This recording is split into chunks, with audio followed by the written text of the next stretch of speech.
On energy policy, we would maintain UK government should push to retain membership of the IEM, the internal energy market between European partners. I think that's very important to secure investment in energy going forward. Interconnection between Great Britain and the rest of the UK and the continent is very important, and IEM helps underpin that. Scotland's a huge producer of renewable energy, 11 billion in turnover in the last year we've got figures for.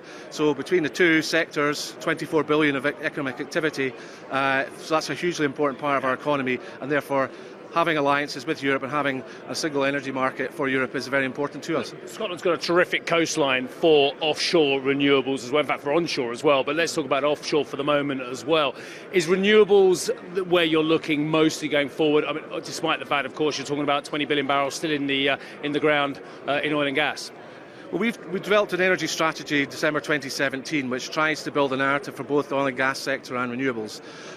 Sometimes it's been portrayed as a conflict between the two. We think there's great room for collaboration between the sectors. The subsea engineering sector that we're going to see a lot of today in this conference is actually helping underpin the growth of the renewable sector. So it shouldn't be seen in either or. What we want to do is support the technical expertise in subsea engineering to support both offshore wind and oil and gas activity. And we think that, well, certainly our analysis shows we're going to continue to need hydrocarbons through the transition and beyond, and that's with achieving our Paris Agreement commitments. So we do think it's important to invest in both sectors. It's a huge week in Westminster yet again for the Brexit negotiations as well. Is there anything the government can do you think feasibly is going to do, having reached across to the SNP and other parties as well, to actually get Brexit through? Well, it's very, very important that we get an agreement. This is a great example of a European-held conference which is involving stakeholders, including Baker Hughes from Scotland. My understanding is the British can still go to these after Brexit, you know. You can, yes, indeed, but there could be if we have a no-deal Brexit, which people often misinterpret. It's not that we're staying in the EU, it's we would have no trade deal with the European Union.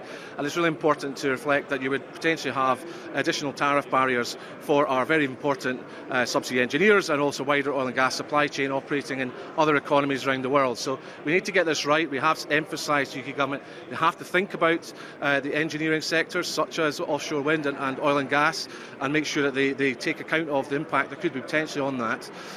But we would maintain that the UK government should pause the Article 50 process at the very least. We would ideally like to see it revoked and remain within the European Union, but we obviously understand that would require a people's vote to be able for the people of the UK to be able to demonstrate that is what they want.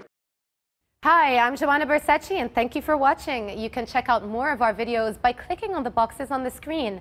And don't forget to subscribe to our channel for more from CNBC International. Thank you for watching.